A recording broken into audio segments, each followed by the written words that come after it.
సైన్యంలో పని చేయాలంటే ధైర్యం కావాలి. దేశానికి సేవ చేయాలన్నా తపన ఉండాలి. ఎవరైనా బాగా చదువుకుని ప్రభుత్వ ఉద్యోగం సాధిస్తే చాలు హ్యాపీగా జీవించాలనుకుంటారు. కానీ నిజామాబాద్ జిల్లాలోని ఆ గ్రామ యువకులు మాత్రం ఆర్మీలో ఉద్యోగం చేయాలని లక్ష్యం పెట్టుకున్నారు.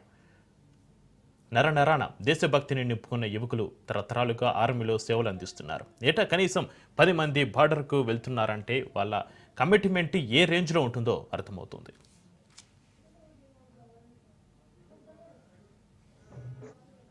మంచి బిజినెస్ పెట్టుకుని లైఫ్లో సెటిల్ కావాలని ప్లాన్ చేస్తున్నారు. దేశ సేవను మించిన ఉద్యోగం ఏముందని భావించే యువకులు కూడా చాలా మందే ఉన్నారు. నిజామాబాద్లో ఓ గ్రామం అంతా అలాంటి దేశభక్తులతోనే నిండిపోయింది. నిజామాబాద్కు 14 కిలోమీటర్ల దూరంలో ఉన్న ఆ ఊరి పేరు అడవి మామిడిపల్లి. కేవలం 1500 మంది జనాభా ఉండే ఆ ఊళ్ళో యువతను చూస్తే దేశ సేవ కోసమే పుట్టారా అనిపిస్తుంది. దేశం కోసం సైనికుడిగా పనిచేయడం ఓ గొప్ప అవకాశంగా భావిస్తున్నామని సైనికులు తెలిపారు. 2011 మార్చిలో ఆర్మీకి వెళ్ళాను. First posting Punjab Firozpur. 2015 నుంచి ప్రస్తుతం ఇప్పటి వరకు జమ్మూ కాశ్మీర్లోనే చేస్తున్నాను. ఇంతకుముందు సరైన ఎక్విప్మెంట్స్ వెపన్స్ ఉండకపోతుండే. ప్రస్తుతం కూడా అవన్నీ న్యూ ఎక్విప్మెంట్స్ న్యూ వెపన్స్ రావడం వల్ల అంత ఇబ్బంది ఏం లేదు. ప్రభుత్వం కూడా బాగా సహకరిస్తుంది వెపన్స్లో దేంట్లోనైనా. కానీ దానికంటే 2015లో వెళ్ళిన దానికంటే ఇప్పుడు చాలా బాగుంది. ఆర్మీలో పనిచేయడం అంటే ఎవరికైనా దేశ సేవ చేసుకోవడానికి అందరికీ ఛాన్స్ దొరకదు కదండి. మాకు దొరికిన ఛాన్స్ని మేము మనస్ఫూర్తిగా దేశానికి సేవ చేయడానికి మా వల్ల ఎంత అవుతుందో అంత చేస్తున్నాం. ఎంత గొప్ప పనైనా ఒక్కరితోనే మొదలవుతుంది. అడవి మామిడిపల్లిలో కూడా అంతే. చాలా ఏళ్ల క్రితం ఆ ఊరి నుంచి ఓ యువకుడు ఆర్మీలో చేరాడు. అతన్ని అందరూ ఆదర్శంగా తీసుకున్నారు. 16 ఏళ్ళు వచ్చాయంటే చాలు ప్రతి ఒక్కరి టార్గెట్ ఆర్మీనే. పేరెంట్స్ సపోర్ట్ కూడా అదే రేంజ్లో ఉంటుంది. ఆ ఒక్క ఊరి నుంచే ఇప్పటిదాకా 45 మంది యువకులు సైన్యంలో చేరారు.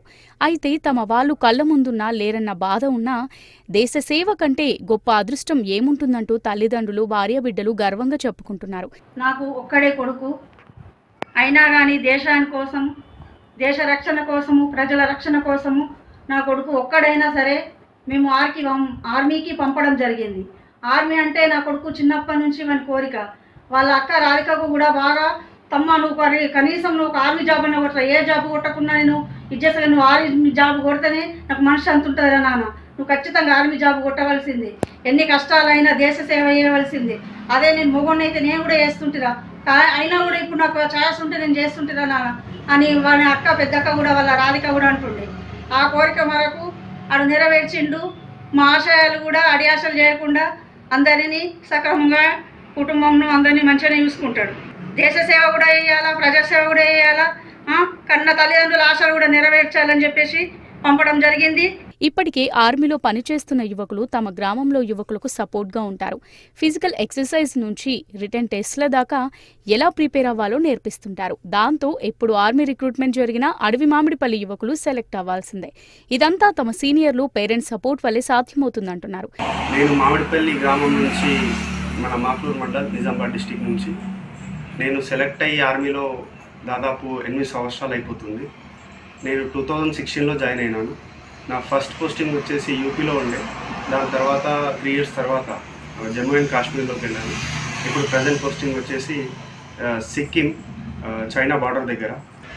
ఇంకో విషయం ఏంటంటే చాలా కష్టాలు ఉంటాయి ఆర్మీ అంటే. అందరూ అనుకుంటారు ఆర్మీ అట్లా అని. బ్యాక్గ్రౌండ్ చూసుకుంటే మనకేం లేదు. ఫస్ట్ థింగ్ ఒక ప్యాషన్తో వెళ్ళిన నేను ఆర్మీకి. నాకు ఇన్స్పిరేషన్కి కారణం మా మామిడిపల్లి గ్రామస్తులు. అందులో భాగంగా ఇక్కడ ఎవరిని చూసినా ఇంటింటికి ఒక ఆర్మీ అతను ఉంటాడు. అలాగే మా అన్న కూడా ఉన్నాడు. ఇంటికో యువకుడు ఆర్మీలో చేరాలన్నది ఆ ఊరి లక్ష్యం. ఎక్కడ ఎప్పుడు ఆర్మీ రిక్రూట్మెంట్ జరిగినా ఆ ఊరి నుంచి 5-6 యువకులు ఎంపికవుతుంటారు. కంప్యూటర్ ముందు కూర్చుంటేనే ఉద్యోగం, 5 అంకెల జీతం సంపాదిస్తేనే జీవితం అనుకునే వారికి అడవి మామిడిపల్లి వాసులు ఆదర్శంగా నిలుస్తున్నారు. దేశానికి సేవ చేయడం కంటే అదృష్టం ఏముంటుందని నిరూపిస్తున్నారు.